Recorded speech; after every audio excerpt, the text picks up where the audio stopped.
Good evening, guys. Just give it a couple of seconds to catch up as always.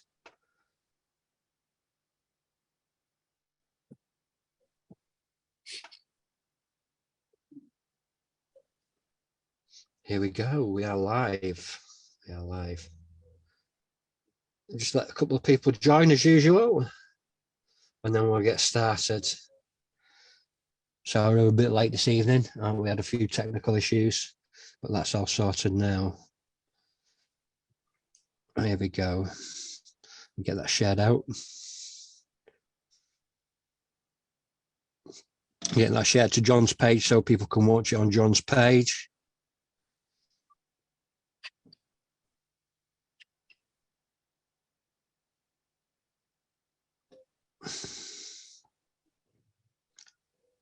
There we go. Good evening, guys. We are live and Undrugged episode 12 or 13, I think. I've lost count. We are with John Massey, Britain's longest serving prisoner who served 43 years in the prison system. Thanks for coming on, John. It's good to have you. You're welcome. I just want to go back to the start of your journey, start of your life, mate, and learn a bit about you before you went into jail. How early do you want to go back? Before I went into jail, I started work as a apprentice cabinet maker, 2 shillings an hour. Various jobs after that, mainly carpentry. And then I went through the juvenile system of a Prue school, then on to Borstal, and then I hit a jackpot with a life sentence. So I guess you could say most of my life has been away from home, you know. So can we? How did you end up with a life sentence? Went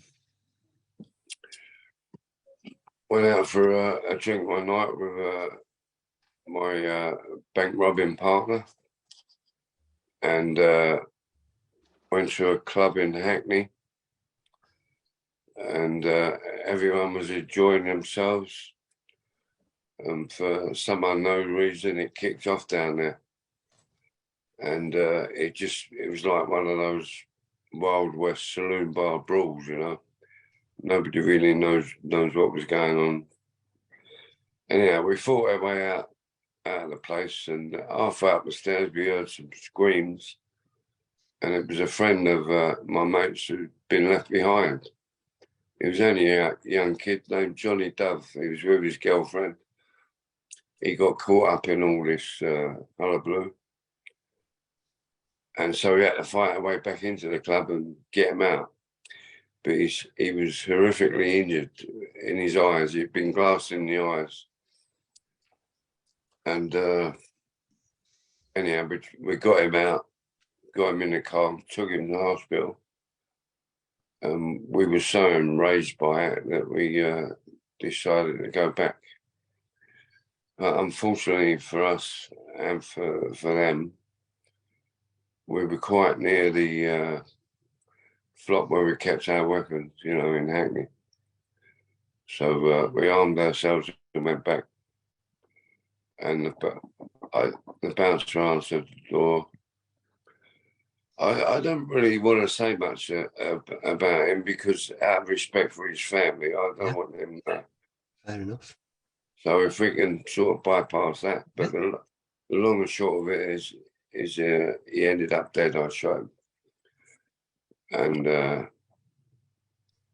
regrettably, we can't bring him back. So, yeah. And that's what I got the life sentence for. So a life sentence is what, 25 years? No, I received a recommendation of 20 years, a minimum. That means there's no maximum. Right. And I've actually done over double that. Because that's usually the early 70s, so it's 1974, 75, the British penal system was just run on brutality and ignorance, you know. Yeah. And I kind of received a sentence I couldn't see the end of. And I wasn't prepared to be treated like that. So I fought against the system, and that cost me dearly in terms of physical attacks from the prison officers and length of sentence. And I was category A. I got every 3 months you got moved, you got uprooted without warning and transferred to any jail in the country. Usually furthest away from home that they could take you. The furthest I went was Franklin in Durham. It's not too far. After that, you're in Scotland, so they couldn't have took me further, you know. But if you listen to the Home Office propaganda, they bend over backwards to keep families together and close proximity and all that. It's absolute nonsense. Yeah. Yeah. So I was an angry young man within the system, you know. I can imagine. So what's the stigma like of going in for murder? Well, if it again, I don't want to disrespect the family, but for me, there was no stigma. Right. If you're in for murdering a child or something, yeah, there's a stigma. Lay down, buddy. Good boy. I've got the dog making a fuss over you. Yeah. So yeah, so you're in prison. How old were you then? Did you say I was 26. 26? Yeah, So you're a 26-year-old. yeah, I was 17 when I got released. That's a long time. Long time. So did you just start pushing against the system and pushing against the rules? And Yeah, for the most part, none of the rules made sense other than to aggravate you. And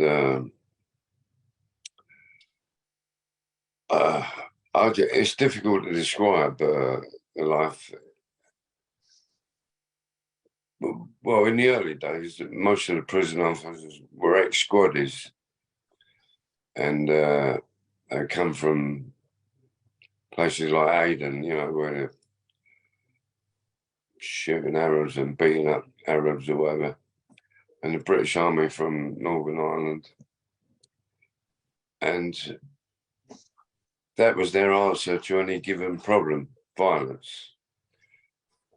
And some of the things that were done to me in prison, I felt that these people should have been banged up in the next cell for what they did, because they're supposed to be my guardians, take care of me, look after me, protect me. And they did exactly the opposite. So, yeah. And I wouldn't say that they were all the same. There were some good ones. But the trouble is, the good ones were intimidated by the bad ones. And they went along with things, you know, even if they didn't participate in the violence. Because they were fearful of losing their jobs or getting what I was getting. yeah, See, so the prisons were an enclosed city. It's like being on another planet. Even the police couldn't get into a prison in them days. You had no watchdogs, no border visitors, no. Nowadays, it's a little bit more difficult, but even today, it's still going on in places like Belmarsh and such, you know. Well, you got these groups called DST, Distinguished Search Team, and they dress in a different uniform to the landing prison officers. It's almost like paramilitary fatigues, and they take on an attitude that is completely different from the landing schools. And to me, to my mind, they're dangerous people, because that's a lot of prisoners have been killed over the years by these heavy-handed tactics, and I don't think it'll ever stop, really. No, I can't imagine what it's like watching 4 decades go by from a prison. What's that like? Seeing it from upstairs. I made a point of concentrating on keeping up with what was going on around the world. I bought a newspaper every day. I listened to the radio news programs, mostly Channel 4, and plus I escaped a few times, so to recharge my batteries. So I kept up with what was going on in the world. Whereas on the opposite side to that, you got prisoners just want to lie on their bed all day, smoking puff or whatever. And when they get out, they get a culture shock. They just not ready to handle what the change that's gone on. Whereas that didn't really happen to me, you know.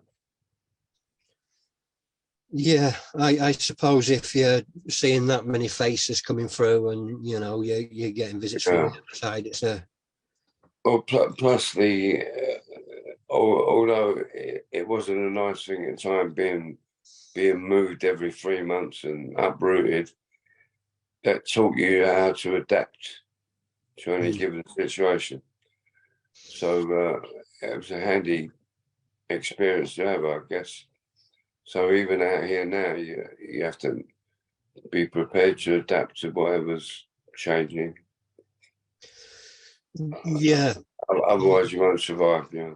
Well, no, but I can imagine it's a bit of a change from, like, you know, you went in the 70s, and then, you know, a lot of the prisons, some of them still now, like Victorian, going from that and from sort of, you know, basic cells with having to slop out every morning, and then going into sort of the new eras when people like, you know, Alan Lord and people like that gave up some of their freedom to highlight some of the injustices that were going on in prisons. Sure, yeah. What I know what that was like from the outside, to see that from the outside, but what was that like on the inside? What was the feeling like that on the inside? Sorry, I've kind of missed your point there. Well, like going from the change from sort of you know, basic cells to, you know, seeing that then go into you know, the prisons we have today. Oh, right, yeah. Well, a funny thing is, it's 6 of one and half a dozen of another, really, because the old style system you kind of got used to and better suited to it. But whereas the more modern, when the prisons had their shake up, a lot of the rules, a lot of the privileges you kind of enjoyed, got used to, disappeared. They changed, as well as the conditions changing, the rules changed as well. I mean, but for the most part, I suppose that change was always an improvement. You know, going from slop out to going to a cell where you had a toilet installed was only a good thing, you know. Hmm. But I say not all the changes were the good ones, you know. Yeah, I suppose was so. I guess the rules got harsher in some ways and easier in others. Would that be fair to say? Well, remember me saying to you, a lot of rules didn't make sense, didn't have no rhyme or reason to them. I'll give you one example. You make of it what you will. Say, for instance, I think it was a Long Line. Long Line was quite a progressive jail when I first went there. We had a governor called Jack Williams. He was an old Etonian school type, loved his rugby. He didn't care what went on really, as long as you weren't smashing the prison up. So he was pretty liberal. And we got used to wearing our own clothes. And say, for instance, we had long sleeve sweatshirts other than prison garb. And then when the governors changed, they changed the rules. Said, oh, you can only have short sleeve sweatshirts. So everybody had to cut their sleeves off. And then a year later, you could have long sweatshirts again. It's crazy, you know. So yeah, no one knew the reason why these silly rules were introduced. I'm sure it was just to aggravate people. Yeah, I'd imagine it's. I've spoken to a lot of people now that have done a lot of time, and the sort of mental cruelty that they say that they've been through on long sentences. I can only imagine. How do you even begin to deal with that mentally? Did your mental health suffer?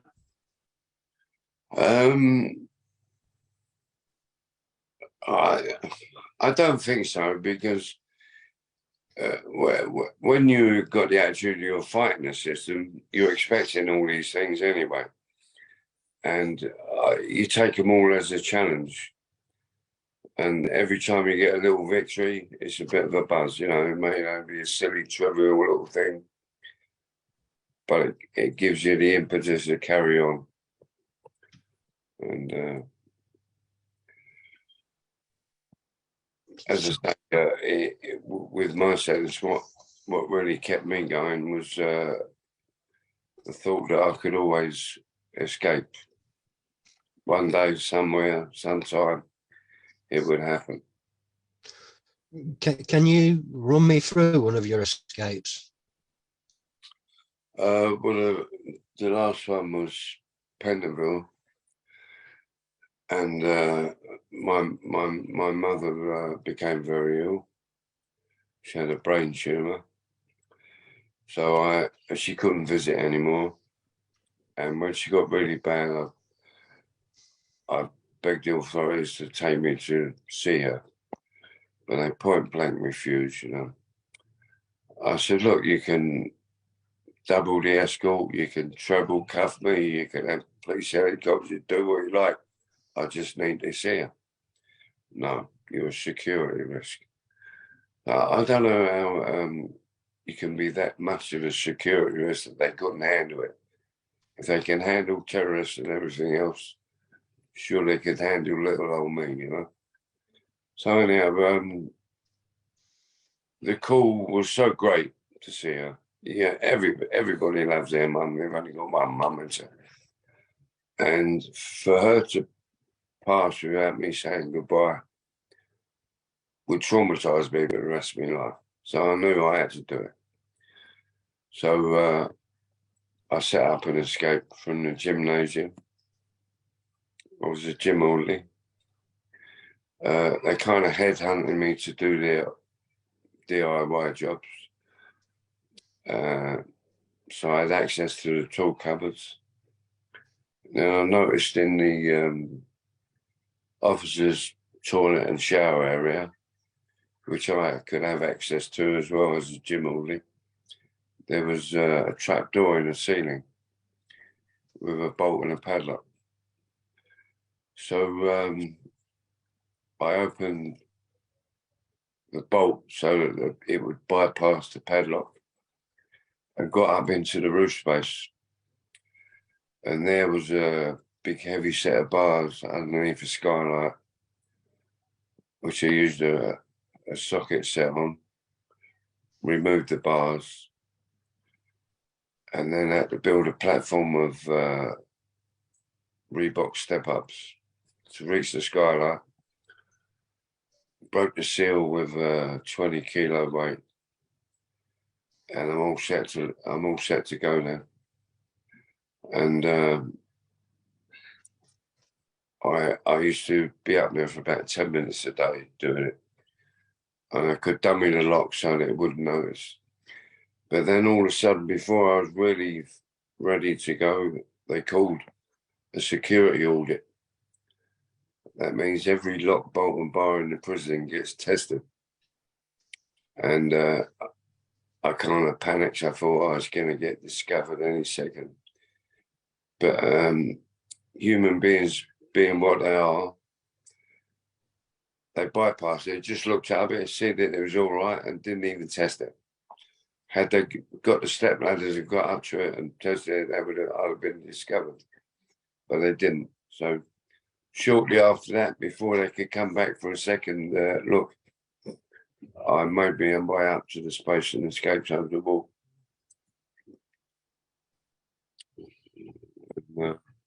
Apparently, I was the oldest man ever to scale the wall. I think I was 65 then.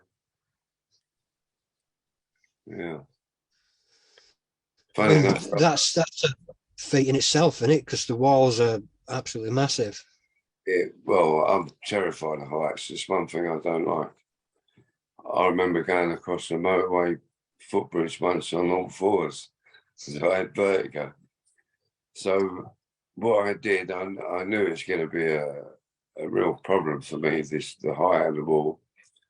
So I managed to get some rope out of 5-a-side football goalposts and use a carabiner and attach it where the bars were.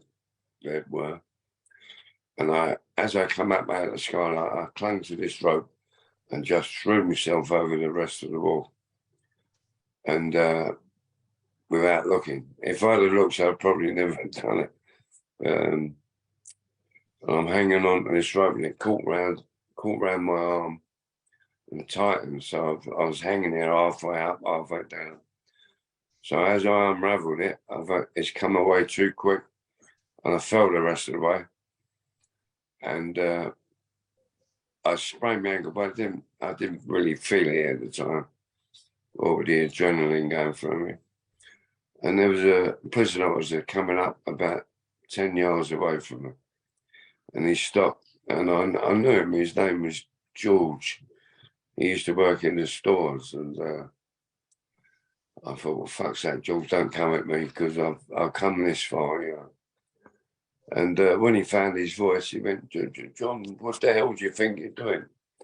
I said, sorry, George, I ain't got time to rabbit. And I just flew past him over another wall through a block of flats where the prison officers lived, and out into the Cali. And that was it. I was away, free. And I got to see my mum. And the Home Office, the old prison network, can't take that away from me. So that must have been a massive time of paranoia, always looking over your shoulder. Yeah, someone's ringing his phone on. Can you still hear me? I can, yeah. I just as long as you don't answer that, I think it'll be all right. Val? Oh, it's all right. They're gone, yeah. Yeah. Yeah. So can you describe that feeling of, you know, you've escaped, and you know, I know you got to see your mum and spend some time with your mum, but you know, what's that like? Yeah, it was absolutely beautiful. and I'd have done another 4 years to have that feeling. I saw my mum in a kind of safe house, and as I walked in, she was sitting on the settee, not looking. She didn't see me. I went and sat beside her. I put my arm around, and she looked round, and the most beatific smile. That picture is in my brain forever. That was a lovely moment, and not too long after that, she passed away. So I'd have done another 100 years. It didn't matter. There was no threat that they could put to me to stop me doing that. No threat. So how long were you out for? Not too long. I think I was only out a few days. But I wasn't escaping to escape per se, as it were. Although that would have been nice, I guess. But I didn't really care after I saw my arm, you know. And plus they had some special force out looking for me. I must have caused a bit of embarrassment at the Home Office. So whatever would happen, it would have been difficult to stay at Lowell's anyway. I was kind of public enemy man number one then. It was I embarrassed the system. Yeah, they don't like that, do they? Well, they don't like you escaping anyway, but to escape during a security audit is just a slap in the face, I guess. Yeah. Because it's supposed to be impossible. Yeah, well, from what I've been told by several people, it's not impossible. You know, anything's possible when it comes to desperate men, I guess. I'm saying this is while a security audit is going on in the prison. You know, it's where they're literally testing every lock, window, bar, door. I had a bit of good fortune, let's put it that way. Yeah. So, did you sort of like get any trouble from any of the other inmates? Did they, you know? No, for Christ's sake, no. They were all cheering when I found that. Although they weren't too pleased that the gym got closed down because of it. But even so, there was no ill feeling there for me. It was only congratulations, you know, and they were cheering about it. Because it was a little victory for them as well, if you know what I mean. Yeah. Anyone who has one over on the system, it's a bit of a nice moment for everybody in the prison. Yeah. So you've done, you know, you've done 42, 43 years, and what was it like coming to the end of that, and how did you get that rolling? Was that via appeal? Was that via parole? Or? Well, funny enough, after the escape, there were a lot of detrimental comments in the press or whatever, but there were also some very good ones from people like ex-governors saying, well, if you'd have treated this man properly, he wouldn't have done it, you know.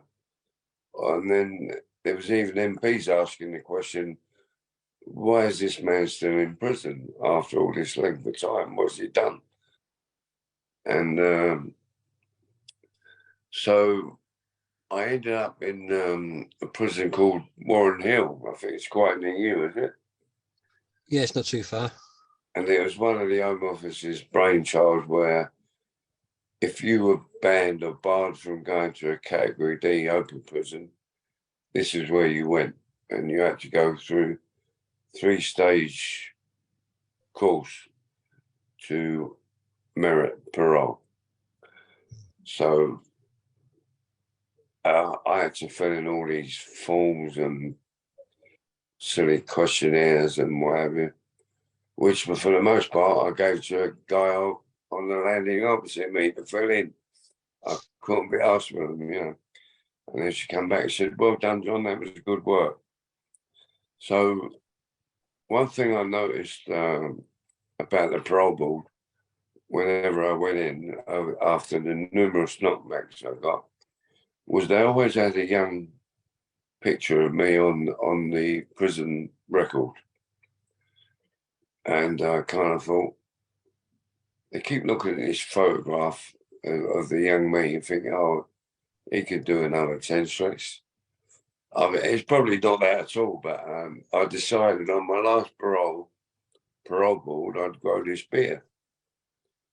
And I walked in a little bit doddery, and lo and behold, I got parole.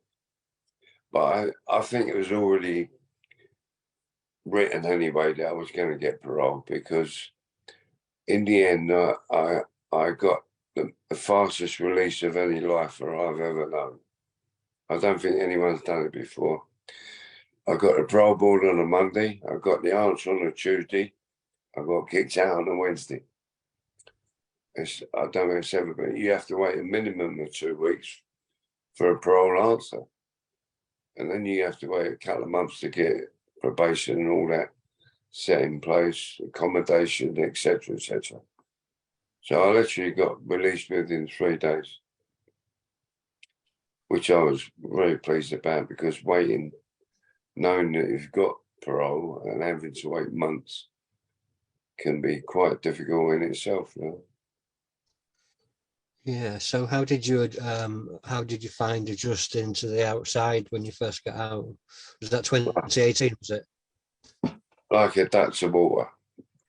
Like people, numerous prison officers, governors said, "Oh, John, you're going to find it very difficult out there. You find it." It's. I went, "No."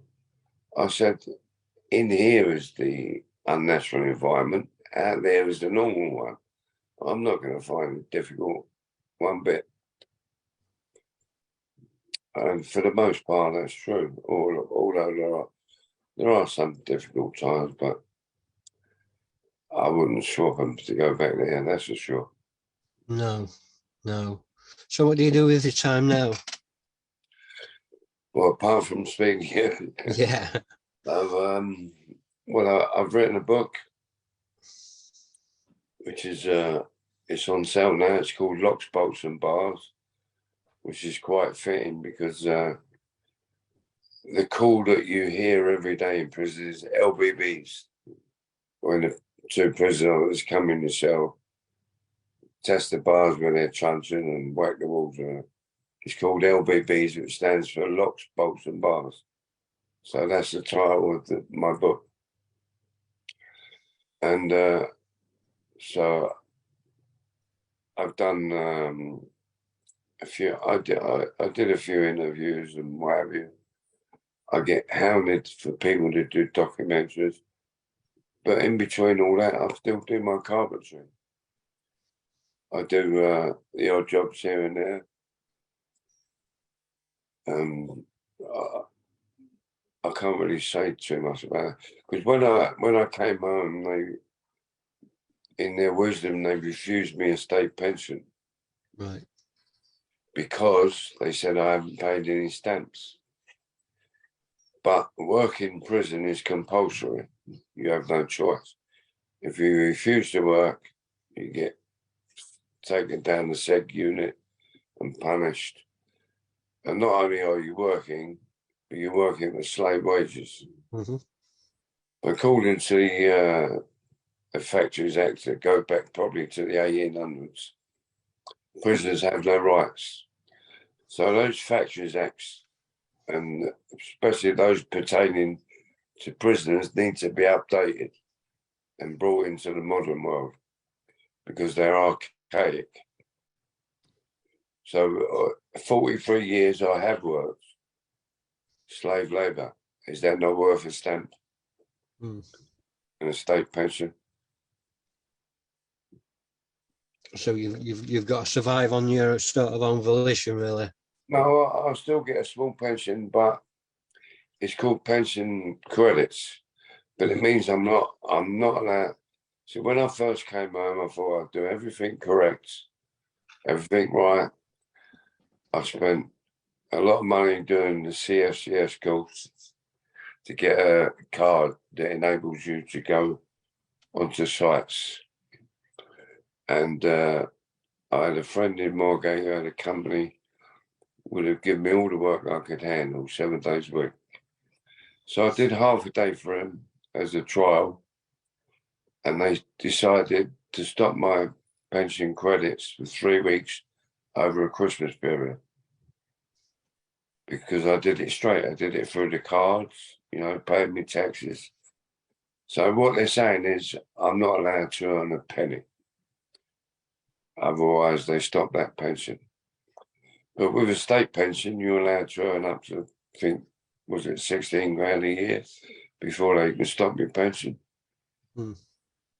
So it's no wonder there's a revolving door syndrome with prisons, because they tend to slam every door in your face where you're trying to help yourself.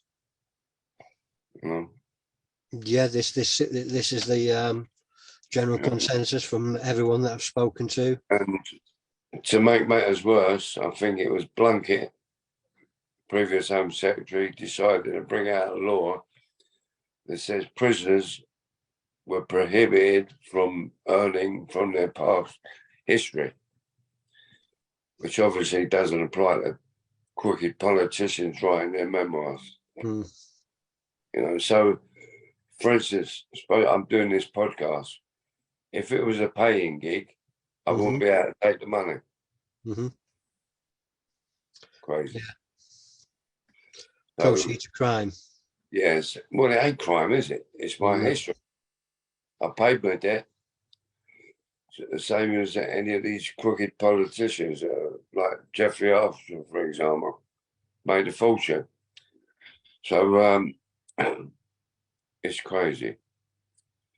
So all that nonsense about, you paid your price, welcome back to the fold. You never become a full-fledged citizen ever again. You're always an ex this or an ex that. So there's a lot of hypocrisy. And a law for them, a law for us. Yeah, I agree with that too. I wanted to ask you, at any time, have you thought about or done any sort of recompense to the family of the man whose life he took? Yeah, I've thought about that, but it's not something that's that easy. For the main part, they don't want to know you. They wouldn't want it. They wouldn't accept it.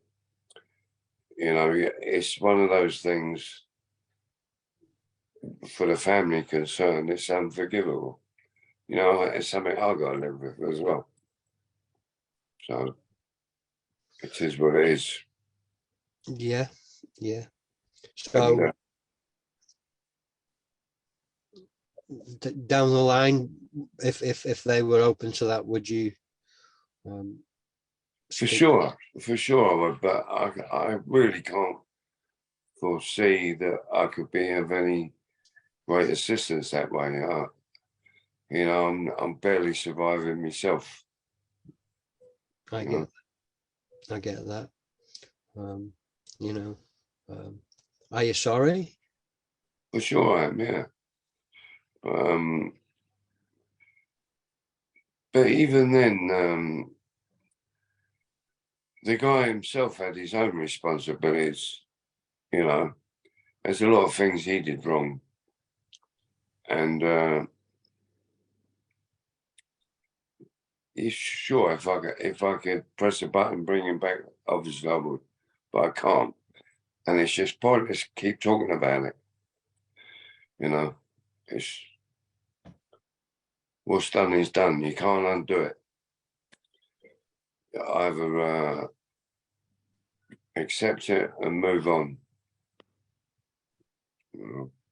Yeah, It sounds a bit callous, but I don't mean it to sound that way. But No, I understand. I understand. You know. and obviously I can't keep beating myself up over it. I had 43 years of trauma in there anyway, and how long do you beat yourself up over it? Life goes on. I've got responsibilities to my family to continue and to be well and support them. Yeah. So what's next for John Massey? I'm just taking each day as it comes, really. Just enjoy what life I have left. I mean, I'll be 75 next month. I'm not going to live forever. The state has had the best part of my life. Yeah, I understand that. I do understand that. So where can we get your book? You can get it in any bookstore or pre-order it on Amazon. And I think it retails for 20 quid. It's in hardback at the moment. Maybe the paperback, if it comes out, will be cheaper. Yeah. Lovely. I just want to thank you for coming on, mate, and being open and honest to, you know, and being willing to answer my questions. You know, I know not all questions are easy to answer, so yeah. Thanks for coming on, mate. You're welcome. Guys, I thought you had other people there that had questions, but yeah, we have got people watching that are this is live on Facebook, so there will be people sort of watching right now, and this will go on to YouTube maybe tonight, probably tomorrow, and the audio will go on Spotify. All the links will be sent to you, so you can put them out on your page as well. Sure. So if they have any questions, I'll gladly answer any questions they've got.